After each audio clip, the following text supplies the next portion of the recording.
Siapkan hati yang penuh hormat di hadapan Allah, karena kita akan menyambut yang kudus daripada Dia. Mari kita berdoa. Bapa yang bertata dalam kerajaan surga, Bapa kami yang mulia yang kami kenal di dalam Tuhan kami Yesus Kristus, kami bersyukur kepadamu Bapa, hari ini adalah anugerah yang baru kepada kami sehingga dapat kami berkumpul bersama untuk bersekutu memuliakan nama-Mu. Kami yang hina, kami yang berdosa, dan kami yang pertama dari semua yang berdosa, datang ke hadapan-Mu ingin menerima yang kudus daripada-Mu, yaitu firman-Mu yang hidup. Maka layakanlah kami dan berkenanlah dalam hidup kami. Kuduskanlah kami terlebih dahulu, seperti Engkau telah menguduskan para nabi-Mu. Agar segala sesuatu yang kudus daripada-Mu dapat kami lakukan, dapat kami terima, dan dapat menjadi hikmat yang baru, sehingga kami dapat dipanggil menjadi garam dan terang dunia bagi kemuliaan-Mu. Oleh karena itu bermurah hati Allah bagi kami ya Allah, sebab kemuliaan hanya bagi-Mu dan bagi Putra-Mu dan Roh-Mu yang kudus untuk selama-lamanya. Amin. Ya, silakan duduk. Shalom. Shalom. Ini goyang-goyang ya. Oke, gak apa-apa. Ya, kalau tadi pagi di Ion Sentul, saya membawa firman Tuhan berkaitan dengan ajakan Rasul Paulus bahwa semua orang harus menginjili. Ia berkata, celakalah aku jikalau aku tidak memberitakan Injil. Penginjilan bukan lagi suatu tentang panggilan, tapi adalah keharusan bagi setiap orang percaya. Maka, kalau kita menyadari bahwa penginjilan itu bukanlah suatu panggilan, tetapi suatu keharusan bagi setiap orang yang dipanggil menjadi milik Kristus, maka sekarang di tempat ini saya akan berbicara hal-hal yang menghalangi kita untuk menginjili. Kalau tadi pagi kita berbicara tentang bagaimana sebenarnya orang percaya sebagai ekspresi kecintaan dan kasihnya kepada Kristus adalah sebagaimana yang diteladankan oleh Rasul Paulus, bahwa ia berkata, celakalah aku kalau aku tidak menginjili. Karena penginjilan bukan tentang suatu panggilan, tapi penginjilan adalah keharusan bagi orang percaya. Mengapa Rasul Paulus begitu semangat? Mengapa ia berkata bahwa penginjilan adalah suatu keharusan bagiku? Karena ia melihat sesuatu yang ada pada Kristus yang tidak ada pada hal yang lain. Yang kemudian membuat ia berpikir bahwa Kristus, kebangkitannya dan kemenangannya adalah syarat yang satu-satunya dan mutlak di sepanjang semesta ini bagi keselamatan jiwa setiap manusia. Seorang Paulus yang adalah rasul yang begitu mulia, ia orang yang mengerti banyak tradisi Yahudi. Ia mengerti banyak kepercayaan orang Athena. Ia berhadapan dengan kekaisaran Roma. Ia mengerti ada begitu banyak dewa. Ada begitu banyak Tuhan orang Mesir. Ada begitu banyak Tuhan orang Tionghoa. Ada begitu banyak Tuhan dan dewa bangsa Arab. Ada banyak dewa-dewa di dunia ini. Tapi Rasul Paulus pada akhirnya sadar. Ternyata, satu-satunya yang tidak takluk kepada kematian itu hanyalah Kristus saja. Semua raja dari segala kerajaan, 4 binatang di dalam kitab Wahyu menyimbolkan 4 kerajaan yang terkuat di semesta ini. Neo-Babilonia, Persia, Yunani, dan yang terakhir Roma. Roma adalah kekaisaran yang paling kuat, tapi semua kaisar Roma juga mati di dalam tanah.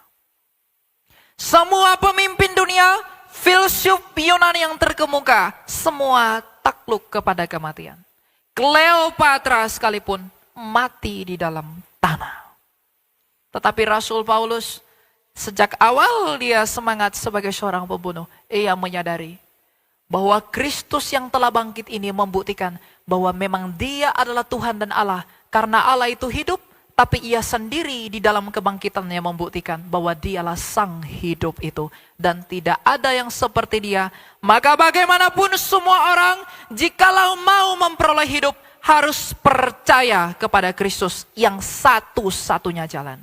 Maka benarlah sabda Mesias yang hidup itu, bahwa akulah jalan dan kebenaran dan hidup. Tak seorang pun yang dapat datang kepada Bapa kalau tidak melalui aku. Hal inilah yang direnungkan oleh Paulus. Yang kemudian membuat ia berkata, karena Injil adalah berita kebangkitan. Injil adalah berita kemenangan Kristus. Maka setiap orang manusia yang harus mati harus mendengarkan Injil ini. Jadi Injil dan pemberitaannya bukan lagi tentang panggilan, tapi keharusan bagiku jikalau aku mengasihi Allahku.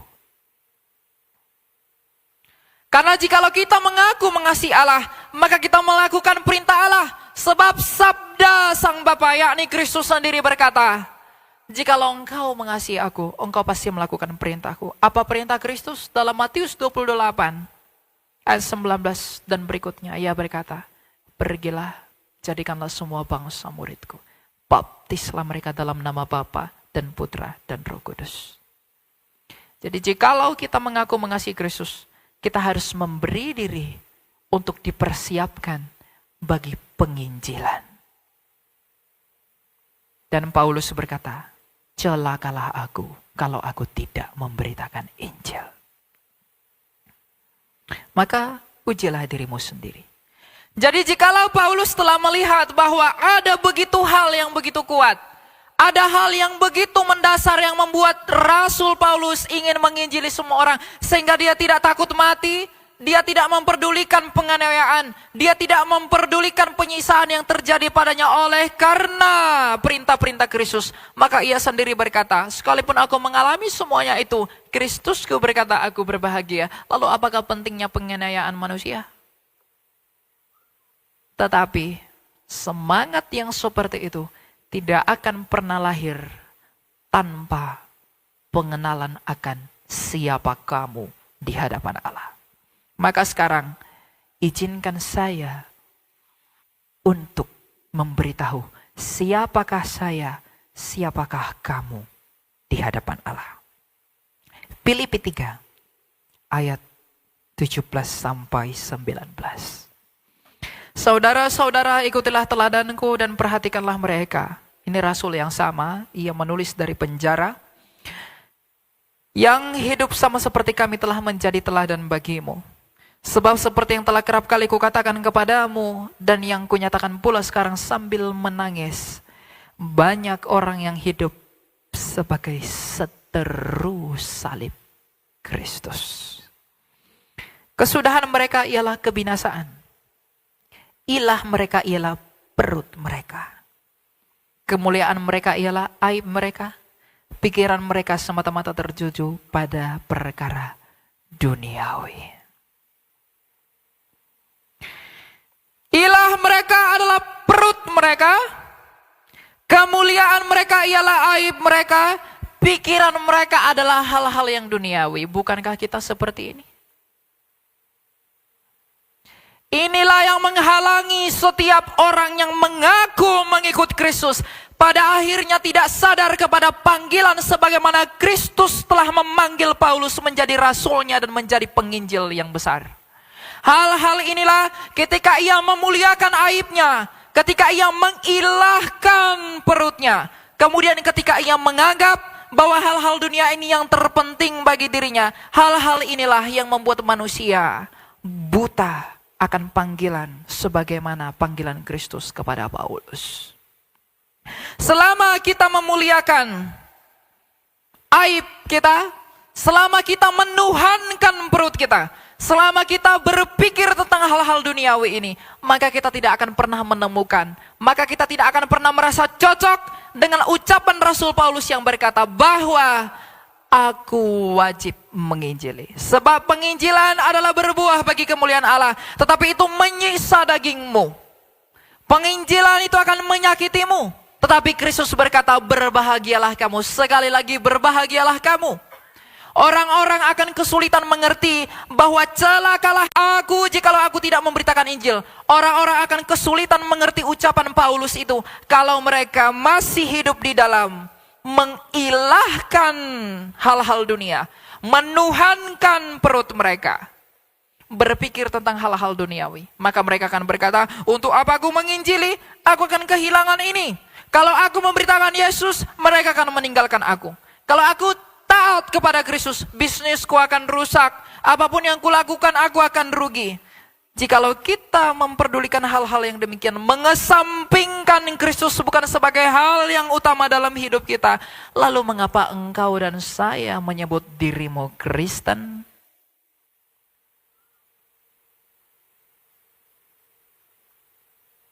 Apa arti menjadi Kristen itu?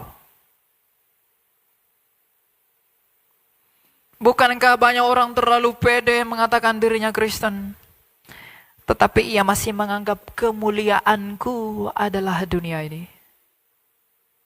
Pikiranku adalah dunia ini. Ilahku adalah perutku. Maka demi perut, orang menjual Kristus. Maka demi tahta, orang meninggalkan Kristus. Maka demi hal-hal duniawi ini, orang mengkhianati Kristus. Ajaran yang benar tentang mengapa kita menjadi Kristen dikesampingkan. Tetapi ajaran yang sejati, panggilan sebagaimana Kristus telah memanggil semua muridnya untuk turut serta mengambil bagian di dalam perjamuan yang kasihnya, tidak diberitakan. Pengkhianatan yang terlihat adalah pengkhianatan yang biasa. Tapi pengkhianatan yang dari dalam, oleh ideologi kekristenan yang menyimpang, itu lebih berbahaya. Maka tak heran Rasul Yohanes berkata, antikristus itu datang dari dalam. Kalau kita menuhankan, mengilahkan perut kita, kalau kita menganggap dunia ini adalah kemuliaan kita, maka saya dan kamu adalah lawan seterunya salib Kristus. Sebab kita tidak akan bisa terbuka melihat apa yang telah Kristus lakukan. Kita tidak akan bisa mengerti bagaimana panggilannya kepada kita untuk turut menderita di dalam penderitaannya kalau kita masih tertutup dengan hal-hal seperti itu. Untuk itulah Rasul Paulus meneladani dan mengajarkan kita dalam hal ini. Ia sendiri orang-orang yang penuh dengan hal-hal yang gilang gemilang dalam pandangan dunia. Tapi ketika ia bertemu kepada Kristus, ia berkata, semuanya itu kau anggap sampah. Karena hidupnya bukan lagi dia. Hidupnya adalah Kristus. Karena jikalau hidupnya adalah Kristus, maka ia tidak lagi bersuka cita karena apa hal-hal dunia yang menaungi dia. Tapi ia bersuka cita karena ia tahu Kristusnya itu hidup. Kemenangan, kebesaran, keagungan dan kemuliaan Kristus itu harusnya menjadi dasar dari segala tindakan orang Kristen yang mengaku dirinya telah hidup dan menjadi manusia baru di dalam baptisan. Tetapi jikalau kita tidak berpikiran hal yang demikian, apakah kita sudah bersatu dengan Dia? Terlebih lagi anak-anak muda. Sekalipun berdiri di sini, sekalipun main musik di sana, sekalipun kamu menyanyi di sini, sekalipun kamu menyambut tamu di sana. Kalau itu kamu lakukan bukan dengan motivasi karena kecintaanmu kepada Kristus, tapi kamu melihat sesuatu yang lain yang hanya menyenangkan dagingmu, itu tak berguna. Bukankah orang yang Tuhan tolak adalah orang yang menyebut dirinya Tuhan? Perhatikanlah, wahai anak-anak muda. Kemudaanmu sekarang Tuhan izinkan bukanlah untuk memuliakan dirimu di dalam rangka mengejar apa yang dimaksudkan dari dagingmu. Karena saya pun adalah orang berdosa. Kamu adalah orang berdosa. Seperti Paulus telah mengaku, maka aku pun mengaku, akulah yang pertama yang paling berdosa. Tetapi apakah kita sadar akan hal itu yang membawa kita kepada sikap meminta belas kasih kepada belas kasih Tuhan, agar Ia yang mengaruniakan kita hikmat yang baru, agar kita mengerti mana yang seturut dengan pikiran Kristus, mana yang berlawanan dengan pikiran Kristus, yang dengan demikian kita menjadi lawan salibnya Kristus. Anak-anak muda, kamu dipanggil bukan untuk hidup di dalam kemudaanmu menyanyiakan waktumu, sebab banyak orang yang lebih muda dari kamu telah mati, dan ketika dia mati, tidak ada kemuliaan di wajahnya. Semua orang akan berlalu. Tapi sekarang, bayangkanlah, pikirkanlah. Ketika kita mati, apakah yang akan kamu jawab ketika kamu berhadapan dengan tahta pengadilan Kristus? Ketika Elia mati, saya mati, lalu saya berhadapan dengan Kristus. Wahai Elia Myron, Apa yang telah kamu lakukan bagiku di dalam anugerah yang kuberikan bagimu? Apakah yang akan kujawab? Wahai engkau anak muda, aku telah memberikan engkau banyak privilege, memberikan engkau fasilitas, hidup terlahir dari keluarga yang baik, hidup terlahir dengan hal-hal seperti ini. Maka sekarang ketika engkau mati, apakah yang udah engkau lakukan bagiku? Ketika Kristusmu mempertanyakan itu, apakah yang akan kamu jawab? Ujilah dirimu sendiri. Dengan demikian saya pun menguji diri saya sendiri.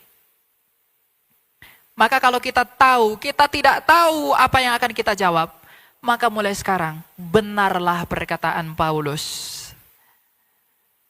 Penginjilan adalah keharusan bagiku. Bukan dunia ini adalah kemuliaanku. Aku tidak bermahkotakan hal-hal yang dipandang dunia ini hebat. Sebab Kristus sendiri tidak datang dengan semua kemuliaan dunia ini. Karena ia sendiri bersabda, kerajaanku bukan dari dunia ini. Mengikut Kristus itu tidak akan pernah dengan jalan menjadi sama seperti dunia. Banyak anak-anak muda berpikir, dengan menjadi sama seperti dunia, mengikuti gaya hidup dunia, maka saya bisa menjadi berkenan di hadapan Kristus. Tidak. Karena lawan Kristus adalah dunia. Apakah Anda sadar baru-baru ini banyak sekali fenomena orang meninggalkan Yesus? Murtad menjual Yesus. Demi apa? Demi uang. Demi harta. Demi tahta. Demi wanita. Dan demi banyak hal yang memuaskan keinginan dagingnya. Tetapi Paulus berkata, kesudahan mereka ialah kebinasaan. Orang jual Yesus, orang tinggalkan Yesus demi harta, demi tahta, demi dunia dan lain sebagainya. Itu adalah hal yang membinasakan mereka. Mereka berusaha mengejar semuanya itu agar hidup lebih lama. Sebenarnya tujuan mereka adalah kebahagiaan, agar mereka punya uang yang banyak. Bagaimana caraku punya uang yang banyak? Aku meninggalkan Yesus agar aku bebas mengumpulkan uang. Yang dengan uang itu ketika aku sakit, aku bisa pergi ke rumah sakit yang termahal agar mengobati aku, memberikan aku obat suplemen agar aku semakin panjang umur. Dia lupa kalau bagaimanapun ia akan mati. Seharusnya kalau tujuan hidupmu adalah memperoleh hidup, bukankah sebenarnya tidak ada alasan bagimu menolak Kristus? Sebab hanya dialah satu-satunya yang telah hidup. Jadi kalau orang menjual Yesus demi memperjuangkan hidupnya, kamu sedang ditipu oleh iblis. Karena yang kamu percayai di luar Kristus, bukankah mereka semua sudah mati? Apa yang orang mati bisa lakukan buat kamu? Jadi kalau anak-anak muda berpikir, enggak apa-apa, aku menjual Yesus, yang penting aku berbuat baik, yang penting aku berkenan dengan keluargaku. Tapi apakah engkau berkenan di hadapan Allah? Tidak ada yang berkenan. Saya sama sekali tidak berkenan di hadapan Allah. Kamu pun tidak berkenan di hadapan Allah. Maka kita meminta belas kasih Allah, tetapi jangan sengajakan dirimu untuk tidak diperkenankan oleh Allah dalam maksud bermusuhan dengan Dia dengan menjadi musuh salib Kristus, dengan murtad dari Dia. Jadi kalau ada orang meninggalkan Kristus demi hal-hal yang lain di dunia ini, sungguh malang, sungguh kasihan. Dan kita semua harus memberi doa untuk mereka. Kalau ada keluargamu sudah meninggalkan Yesus, doakan mereka. Jangan hakimi, meskipun engkau tahu mereka akan binasa, tapi doakan. Karena bagaimanapun, pada akhirnya mereka akan berhadapan dengan pengadilan Tuhan. Maka sekarang, saudara-saudara, pikirkanlah, apakah yang kamu anggap sebagai kemuliaanmu? Kamu begitu terobsesi dengan barang baru, terobsesi dengan wanita cantik, terobsesi dengan pria yang tampan, terobsesi dengan uang yang banyak. Tapi apakah kamu pernah terobsesi dengan kemuliaan Kristus? Pernahkah kamu terobsesi dengan kemenangannya itu?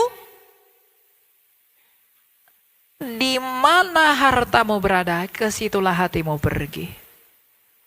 Kalau Kristus adalah harta dan kekayaanmu, seharusnya hatimu pergi kepada Dia.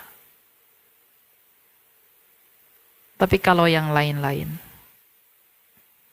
ujilah dirimu sendiri.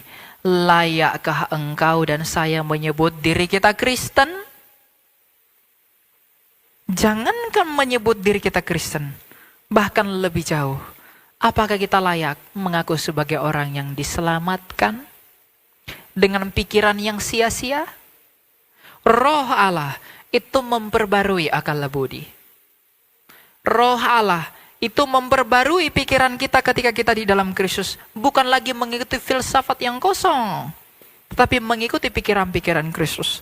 Maka ketika kita mengatakan, aku sudah ke gereja, aku sudah beri persembahan, aku sudah duduk bersama pendeta, aku sudah makan bersama hamba Tuhan. Tapi kalau pikiran-pikiranmu belum merelakan dirimu untuk dipanggil oleh Kristus, menjadi bagian dari kerajaannya untuk penginjilan dan kemuliaan namanya, mengapa kita terlalu pede menyebut diri kita sebagai orang Kristen? Anak-anak muda, TikTok, Instagram, YouTube, dan semua hal begitu bersemangat melakukan gerakan dan tuntutan tren. Di TikTok sekarang lagi tren velocity. Semua orang berusaha memainkannya, bukan? Tanyakan pada dirimu, apa motivasimu melakukan itu? Oh, berarti kalau sama si Ellen ini berarti nggak bisa melakukan apa-apa. Bukan begitu. Pikirkanlah, kalau kamu begitu semangat membuat konten, kamu begitu semangat, begitu bersuka cita karena gerakan-gerakan yang putus-putus itu, kamu sangat bersuka cita karena itu. Renungkanlah, pernahkah kamu dengan semangat yang serupa karena Kristusmu? Pernahkah kamu bersuka cita oleh karena kamu melihat betapa mengagumkannya Yesus Kristus itu? Sehingga saking kagumnya kamu kepada Dia, maka kamu semakin mencintai Dia.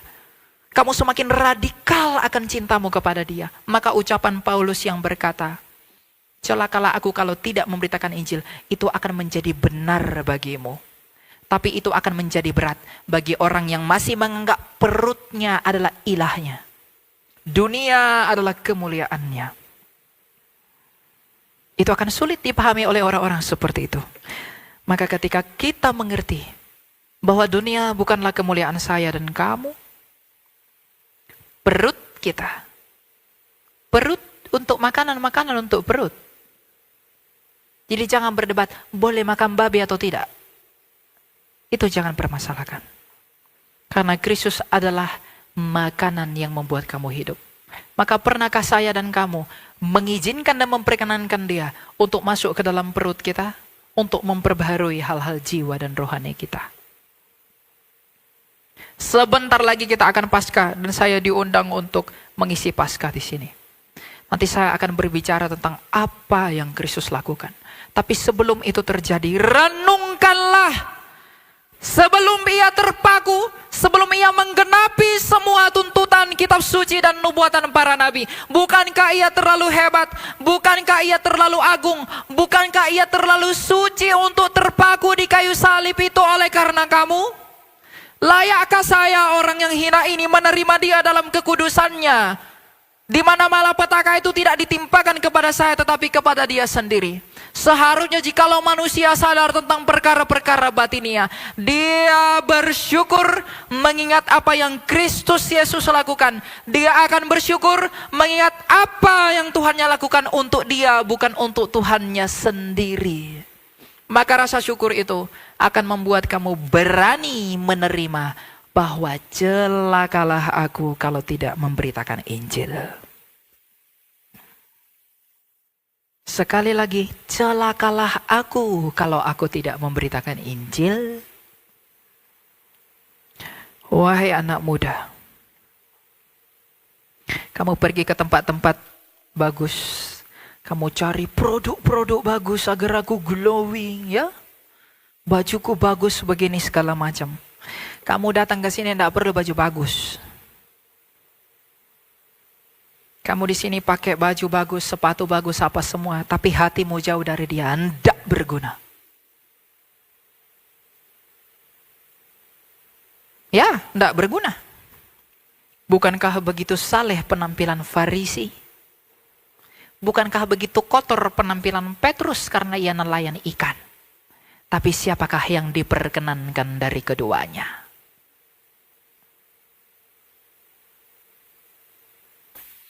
Jangan fokus untuk memuliakan hal-hal dunia ini. Tapi fokuslah tentang apa? Pulang dari sini, masuklah ke kamarmu, berdoalah kepada Tuhan.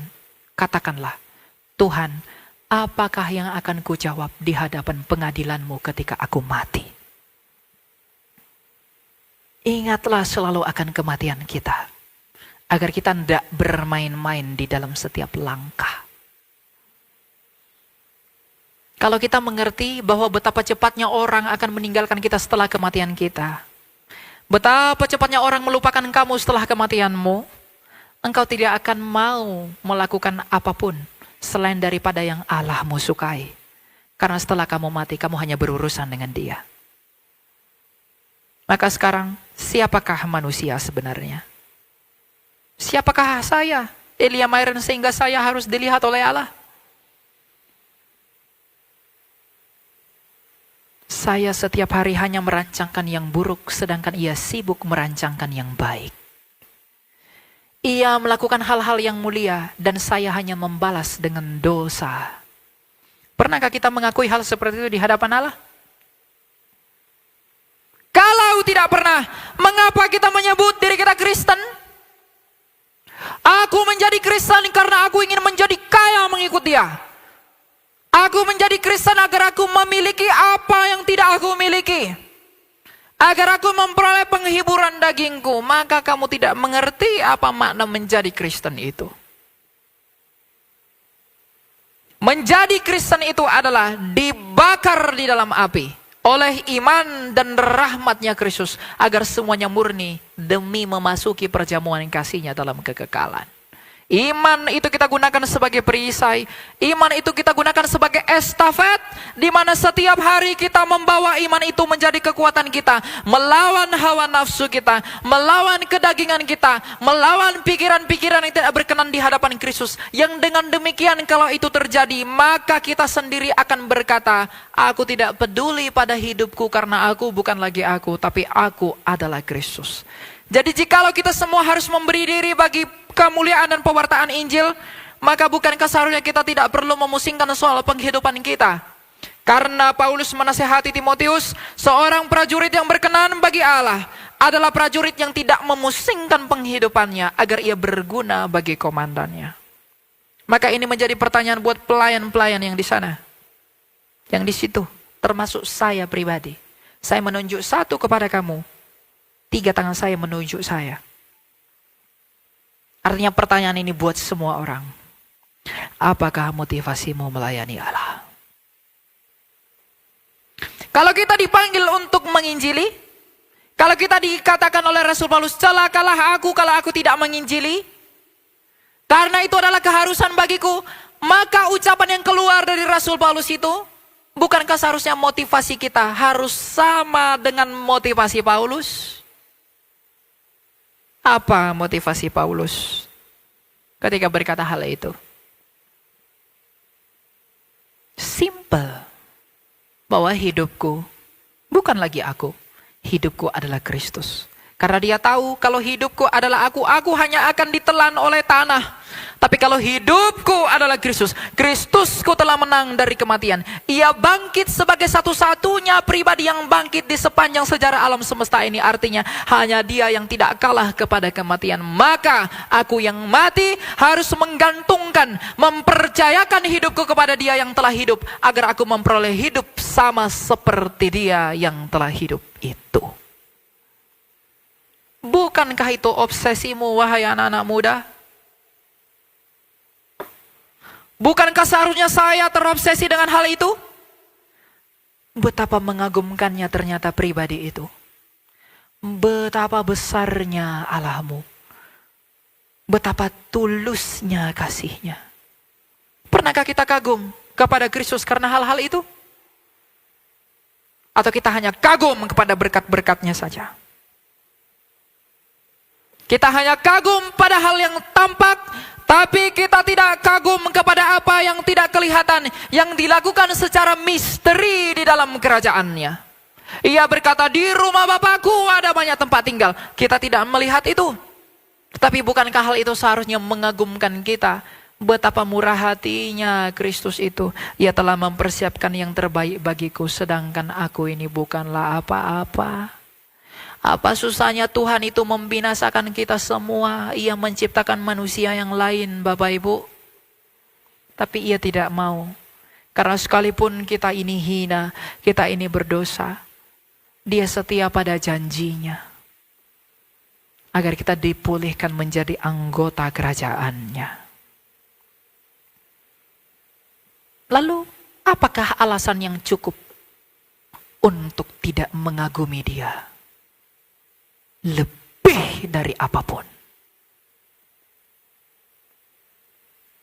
Inilah sumber kekagumanmu, sebagaimana semua murid telah kagum kepada karya keselamatan Kristus.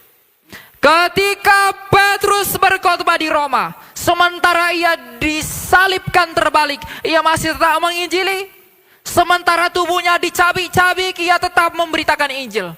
Paulus ketika juga mati martir, selama ia dipersekusi, ia juga memberitakan Kristus. Ketika Bartolomeus dengan demikian, Bapak Gereja Irenaeus, Polikarpus dan juga Yohanes dan lain sebagainya. Ketika mereka memberitakan Kristus, bahkan ketika mereka dianiaya, mereka masih menyempatkan, menunjukkan, mengekspresikan kebanggaan mereka kepada Kristus dengan mewartakan Injil yang mulia itu.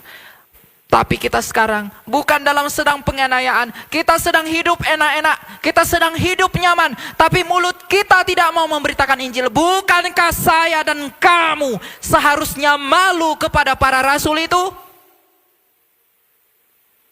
Mereka sambil dianiaya, beritakan Injil. Tapi saya dan kamu hanya duduk-duduk di dalam mobilmu, di dalam rumahmu, tapi mulutmu dan mulutku tidak mau memberitakan Injil. Bukankah kita harusnya malu? Lalu kita dengan pede mengklaim apa yang diklaim Rasul itu. Aku akan selamat. Aku mencintai Allah. Sebagaimana Paulus mengatakan, aku mencintai Kristus. Tapi kita tidak melakukan apa yang dilakukan oleh mereka. Apakah kita kesulitan mengerti itu? Pasti kesulitan. Karena apa? Karena bagi orang tertentu, dunia ini masih kemuliaannya, perutnya masih menjadi ilahnya, dan dunia ini menjadi mahkotanya.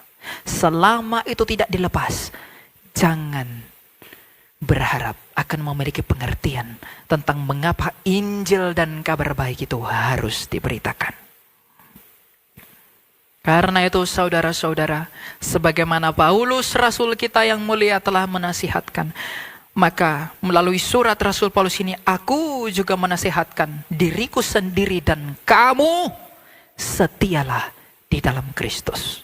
Bukan hanya setia, menginjililah. Kamu di pemerintahan, kamu di tempat artis, kamu selebgram, kamu tiktokers, kamu apapun yang kamu lakukan dalam hidupmu. Kekristenan itu bukan tentang, oh my God, Jesus loves you. Bukan itu. Kekristenan itu, kamu akan mati, tapi Kristus datang menjadi kabar Injil sukacita bahwa Dia telah hidup. Kamu harus percaya kepada Dia agar kamu memperoleh hidup. Itu yang harus kita beritakan. Apakah orang akan benci saya? Bukan akan, pasti membenci kamu. Karena mereka itu adalah bagian dari kerajaan yang melawan Allah. Setiap yang tidak terlahir dari Allah akan melawan pemberitaan tentang Allah. Maka tidak heran banyak orang Kristen, para penginjil dikejar-kejar, mau dibunuh, mau dicaci, mau dimaki. Apakah kita tidak sadar betapa banyak orang Kristen Koptik di Timur Tengah telah dibunuh oleh pasukan-pasukan yang membenci Allah? Tapi bagi saya, mereka sangat berbahagia karena Tuhan mengizinkan mereka untuk mati dalam keadaan seperti itu. Doa saya kepada Allah, saya juga pengen seperti itu. Saya mengatakan ini bukan dengan maksud lihatlah saya, bukan. Tapi apa? Cita-cita dari jiwa yang merenungkan betapa besarnya Kristus itu adalah pertemuan dengan Dia dalam kesegeraan. Sama seperti Rasul yang telah mati demi Kristus, maka Tuhan, izinkanlah aku mati di dalam pewartaan-Mu. Kalau kamu belum bersedia, enggak apa-apa. Enggak semua orang dipanggil untuk itu. Dan belum tentu Tuhan izinkan. Tapi setidaknya, milikilah pengertian yang benar. Milikilah cinta yang benar kepada Kristus. Agar ketika penganiayaan itu datang menimpa kamu, kamu tidak murtad meninggalkan Dia. Kalau kamu masih mengilahkan perutmu, kamu masih menganggap dunia, mobilmu, rumahmu adalah mahkotamu. Ketika penganiayaan itu datang, kamu takut kehilangan hartamu. Oh, enggak apa-apa, aku sangkal Yesus saja kalau begitu. Aku takut kehilangan semuanya ini. Maka kesudahanmu adalah kebinasaan. Tapi kalau kamu berpikir bahwa Kristus itu kemenanganku, maka potonglah tubuhku. Ketika Irenaeus mau dimakan singa, makanlah aku, enggak apa-apa. Aniayalah aku. Karena engkau sedang mempercepat janji Allah dinyatakan dalam hidupku. Setiap orang yang mengerti kedalaman karya Kristus tidak akan pernah takut mati demi Kristus. Makanya dalam 1 Korintus 15 Paulus berkata, di manakah sengatmu maut? Orang semua takut mati, pergi ke rumah sakit yang mahal ini semua takut mati. Oh, kita tidak perlu takut mati, tapi jangan cari mati. Tidak boleh. Kata si Elia, mati aja. Kamu nanti keluar dari sini ke depan Plaza Indonesia itu, ada mobil lalu kamu tabrakkan dirimu. Itu salah. Tapi matilah. Bukan di dalam kekonyolan, matilah oleh karena Kristus. Karena mati adalah keuntungan, itu didapatkan karena hidupnya adalah Kristus. Itulah kebanggaan orang percaya. Itulah kemenangan orang percaya. Itulah kekayaan orang percaya. Kekayaan orang Kristen, wahai orang yang menyebut dirinya Kristen, adalah perkenanan Allah di dalam kamu. Maka, beritakanlah Injil ke seluruh dunia. Ambillah bagian dalam pemberitaan itu melalui ucapanmu, karyamu, pekerjaanmu, dimanapun kamu diutus. Agar ketika kamu berhadapan dengan pengadilan Tuhan, Ia bertanya dalam keagungannya, wahai engkau, apakah yang sudah engkau lakukan buatku dari anugerah yang telah kuberikan kepadamu? Agar kita bisa menjawab Dia. Apakah yang akan kita jawab di hadapan Raja yang tak berkebinasan itu nanti? Maka pikirkanlah hari kematianmu selalu, agar setiap tindakan kita bukan lagi tentang keakuan, tapi tentang Kristus yang menganugerahkan hidup kepada kamu. Tuhan tidak akan lihat rupamu, kamu putih, kamu hitam, rambut pendek, rambut panjang, uangmu banyak, uangmu sedikit. Dia tidak akan tanya itu. Jadi orang-orang yang diperlakukan buruk di dunia ini, berbahagialah kamu. Sedangkan orang-orang yang dipuji di dunia ini, celakalah kamu. Kenapa? Semakin kamu menginginkan pujian dunia, maka semakin kamu jauh dari Allah. Karena demi dunia, kamu pasti mengorbankan Allah. Karena musuh Allah adalah dunia di dalam dosanya. Maka anak-anak muda, pergunakanlah kemudaanmu untuk mencari Allah. Gunakanlah kemudaanmu menjadi api dan bara yang membakar generasimu bagi pemberitaan Injil. Agar semua orang diperkenankan dan dipersatukan di dalam kemuliaan yang akan kamu peroleh dari iman yang telah dinyatakan buat kamu dan saya. Maka demi tuntutan kasih, kita harus menginjili semua orang. Menginjili keluarga, menginjili teman-teman, memberitakan tentang kebesaran Kristus. Karena jikalau Kristus adalah yang besar, yang melakukan segala yang baik bagi kita, maka itulah yang menjadi kebanggaan orang yang menyebut dirinya Kristen. Kalau ia dengan pede mengatakan dirinya Kristen, tapi ia tidak bangga, ia tidak cinta pada Kristus. Mulut kita bisa mengaku aku mencintai Kristus, tapi siapa tahu hatimu jauh dari Dia? Mungkin saja engkau akan berkata, aku mencintai Kristus, tapi ternyata hatimu masih mengilahkan perutmu. Ternyata hatimu masih memuliakan apa yang kamu miliki. Tapi semuanya itu akan tampak pada hari bila mana Allah melalui Kristus Yesus akan menghakimi segala sesuatu. Sekarang firman ini telah kamu dengar. Maka nanti di hari pengadilan tidak ada alasan bagi siapapun yang di tempat ini untuk berkata, aku belum mendengar kebenaran itu. Maka lakukanlah yang terbaik demi pertanggungjawaban kita di hadapan pengadilan Kristus. Sebab ada tertulis, celakalah aku jikalau aku tidak memberitakan Injil. Renungkanlah itu. Berdoalah bagi Allah. Mohonlah belas kasih-Nya agar saya dan kamu diperkenankan di dalam kerajaan-Nya. Kemuliaan bagi Allah. Kita berdoa.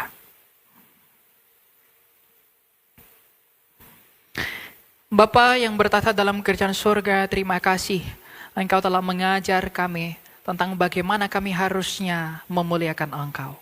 Bagaimana kami seharusnya tidak menuhankan perut kami, bagaimana seharusnya kami tidak memuliakan aib kami, bagaimana sebenarnya kami tidak mencintai hal-hal dunia ini. Kami telah dipanggil untuk pemberitaan Injil Kudus-Mu, maka celakalah kami jikalau kami tidak memberitakan Injil. Dan kami tahu kami sebenarnya tidak mampu, maka kiranya Engkaulah yang berkenan memampukan kami untuk mengasihi-Mu. Mampukan dan kuatkanlah kami melakukan perintah-perintah-Mu. Izinkanlah kami untuk hidup di dalam ketetapan-ketetapan-Mu. Dan cintailah kami selalu agar kami dapat mencintai Engkau setiap hari. Oleh karena itu di atas segala sesuatu itu kami hanya memohon kepada belas kasih-Mu bagi pengampunan dosa-dosa kami. Kiranya Engkau yang berkenan menyucikan dan menguduskan kami agar kami selalu berkenan di hadapan-Mu. Engkau tahu kami tidak dapat berbuat apa-apa dari diri kami sendiri, melainkan kami bergantung kepada belas kasih-Mu agar kami hidup setiap hari dalam hidup-Mu. Karena setiap hari adalah anugerah bagi kami. Oleh karena itu ya Tuhan, mampukanlah kami untuk melakukan apa yang berkenan di hadapan-Mu, agar itulah yang menjadi kebanggaan kami. Kami anak-anak muda datang ke hadapan-Mu, menyerahkan diri kami kepadamu. Biarlah di dalam kemudahan kami ini, Engkau yang berperang melawan seluruh hawa nafsu, seluruh dosa-dosa, seluruh kedagingan yang memerangi dan merenggut kami, yakni dari si iblis yang mengkehendaki kami menjadi miliknya. Tapi karena kami percaya bahwa Engkau telah menang menginjak-injak iblis dan maut itu, maka kami menyerahkan diri kami kepada Engkau. Maka sebagaimana Engkau tidak menolak anak yang hilang itu, maka janganlah kiranya Engkau menolak kami, orang-orang yang terhilang yang jauh daripada Engkau. Sebagaimana Engkau tidak menolak perempuan pesundal yang datang menyika kaki-Mu, maka kami yang lebih berdosa dari pesundal itu, janganlah kiranya Engkau menolak kami dan mengasingkan pakaian-Mu daripada kami ketika kami datang mendekati-Mu. Sebagaimana Engkau dengan kerelaan hati mendatangi pemungut cukai dan membawanya sebagai murid-Mu, maka kami yang lebih berdosa dari pemungut cukai itu, datangilah pulanya kami dan angkatlah kami menjadi murid-Mu, karena itulah kebahagiaan kami. Dan sebagaimana Engkau datang kepada Saulus, membutakan matanya, mengubahkan ia menjadi Paulus, maka ubahkanlah kami di dalam kenajisan dan keberdosaan kami menjadi alat kudus-Mu demi pemberitaan Injil-Mu. Agar kami dapat berseru sebagaimana penjahat di sebelah-Mu telah berseru, ingatlah akan kami ya Raja ketika Engkau datang dalam kerajaan-Mu. Engkau menjadi timbangan yang berkeadilan di antara dua penjahat itu. Yang satu telah binasa ke dalam kerajaan neraka karena ia telah meninggikan dirinya atas Engkau. Tapi yang satu telah Engkau tempatkan di Firdaus-Mu bersama-sama dengan Engkau, karena ia telah merendahkan dirinya dan mengakui bahwa Engkau adalah Raja. Maka pada hari yang sama ini kami mengakui bahwa Engkau adalah Raja dan Tuhan kami. Maka kiranya perkenankanlah kami dan ingatlah kami dan nama kami masing-masing ketika Engkau datang dalam kerajaan-Mu. Karena kami ini orang berdosa, karena kami ini orang yang tidak bisa berbuat apa-apa, maka berbelas kasihlah bagi kami yang memohonkan ampun dan juga pertolongan yang daripada-Mu. Berikanlah kami hati yang kuat dan teguh untuk mencintai Engkau di dalam jalan-jalan-Mu sekalipun kami menderita oleh karenanya, agar kami memperoleh apa yang telah Engkau berikan kepada orang-orang kudus-Mu yang terdahulu. Maka di dalam semuanya itu Bapa, kemuliaan hanya bagi-Mu dan bagi Putra-Mu Yesus Kristus dan juga Roh-Mu yang kudus sekarang dan selalu serta untuk selama-lamanya. Kasihanlah kami orang berdosa ini. Amin.